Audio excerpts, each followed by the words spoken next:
የህዝብ ግንኙነት መምሪያ ኃላፊ ነኝ። እንግዲህ በመግቢያ እንዳነሳው ዛሬ በማህበራዊ ሚዲያ በሰፊው የተሰራጨ እንደገለጽከው አንድ በብልጽግና አጠራር ጽንፈኛው በሚል ፋኖ የሚመስል ልጅ እንግዲህ እያየን አንድን የብልጽግና ደጋፊ ነው የተባለን ወጣት እጁን ግንድ ላይ አድርጎ በጣም በአሰቃቂ ሁኔታ በመጥረቢያ ሲቆርጠው የሚያሳይ ቪዲዮ የተሰራጨበት ሁኔታ አለ። እንግዲህ ከዚህ ቪዲዮ ጋር ተያይዞ በርካታ ወዳጆች ጭምር ይህንን በፍጹም ፋኖ ሊያደርግ አይችልም፣ እንዴት ሊሆን ይችላል እያሉ በውስጥም እየጻፉልን እየደወሉልን እየጠየቀን ያለው። በዚህ አጋጣሚ ይሄ የህዝባችን ሀሳብ ህዝባችን ፍጹም ሰብአዊ መሆኑንም ጭምር በዚህ አጋጣሚ አረጋግጬበታለሁ እና ደስ ነው ያለኝ እንደዚህ አይነት ምላሽ በመምጣቱ። በተለይ ከዚህ ከፋኖ ደጋፊ ከፋኖ ቤተሰብ በሀገር ውስጥም በውጭም በጣም ብዙ ስልኮችን በጣም ብዙ መልእክቶችን አስተናግጃለሁ እና በዚህ ነገር አልከፋኝም። በጣም ጥሩ ስሜት ነው የፈጠረብኝ። ህዝባችን ፍጹም ሰብአዊ መሆኑን የተረዳሁበት ሁኔታ ነው። ወደ ድርጊቱ ስመጣ ልጁ ግንድ ላይ አድርጎ ድርጊቱን እየፈጸመ ያለው በአሰቃቂ ሁኔታ ፍጹም ከሰውነት በወጣ ከጠላቶቻችን ባየነው ልክ የሰውን ልጅ በዚህ ሁኔታ በመጥረቢያ እጁን ሲቆርጥ ያየንበት ሁኔታ ነው ያለው። ይህን ድርጊት የፈጸመው ልጅ ከአሁን በፊት በወሮኢሉና በወሮኢሉ አካባቢ በፋኖነት ሲንቀሳቀስ የነበረ ነው። በፋኖነት እየተንቀሳቀሰ ባለበት ጊዜ የብልጽግናው አገዛዝ የአማራን ህዝብ ከፋኖ ወይም ፋኖ በጣም ከፍተኛ የሚባል ማህበራዊ መሰረት ህዝባዊ መሰረት እንዳለው ይታወቃል።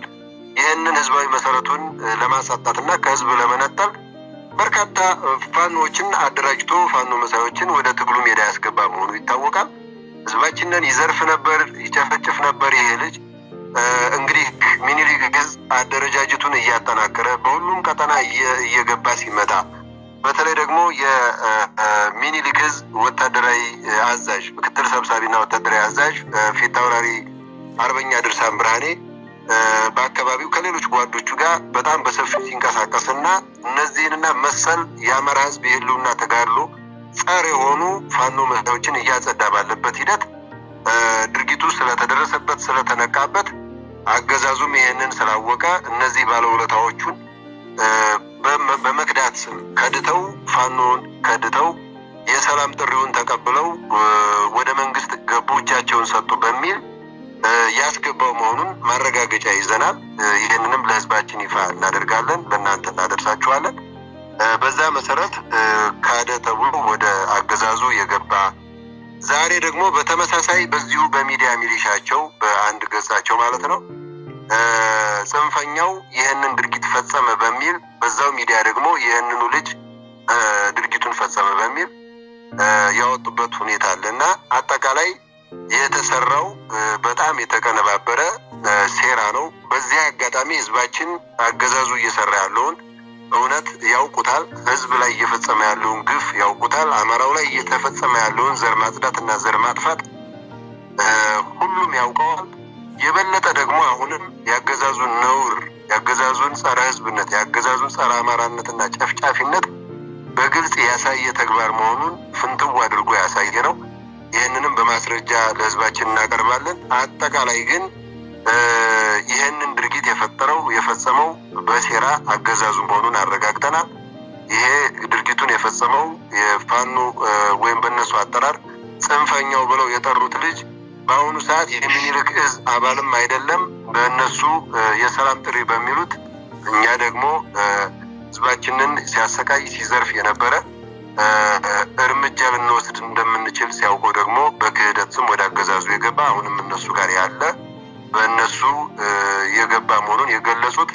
በአጠቃላይ የልጁ ሁኔታ ባጭሩ ይህንን ይመስላል።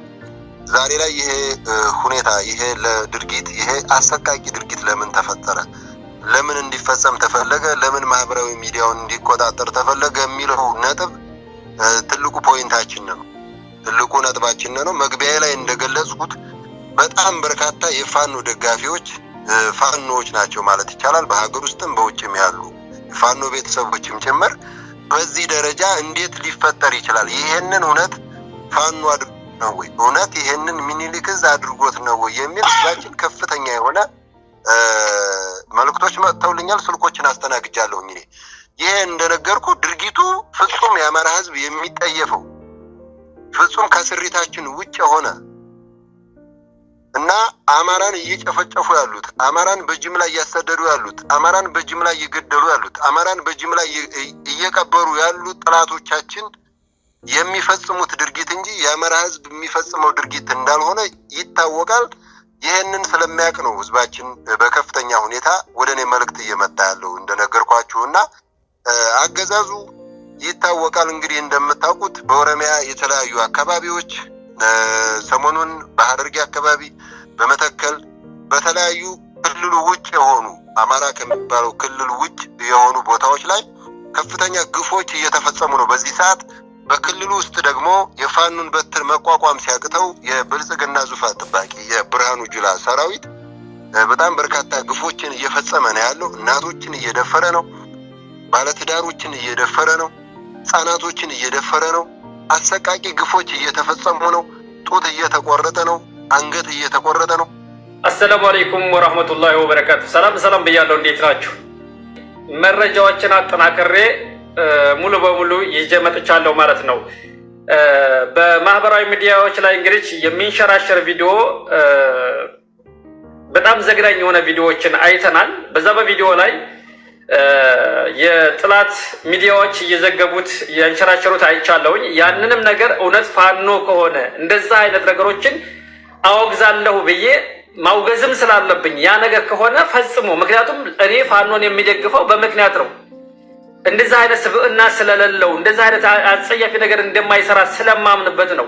እንዲሁም ከሃይማኖታዊ ነገሮች የጸዳ ነው ብዬ ስለማምንበት ነው ፋኖን የሚደግፈው። ያንን አይነት ቪዲዮ ሳይ ግን በጣም ተሰምቶኝ ቪዲዮ ሰርቻለሁ። የሰራሁትም እየተንሸራሸረ ያለውን ነገር መግለጫዎችም ስላልተሰጡበት የሆነ መረጃም ስላላየሁኝ እውነት ነው ወይ የሚለውን በጣም አሞኝ ስለነበር፣ አሁን ግን መረጃዎችን በሙሉ መሬት ላይ ካሉ መረጃዎችን ወስጃለሁ።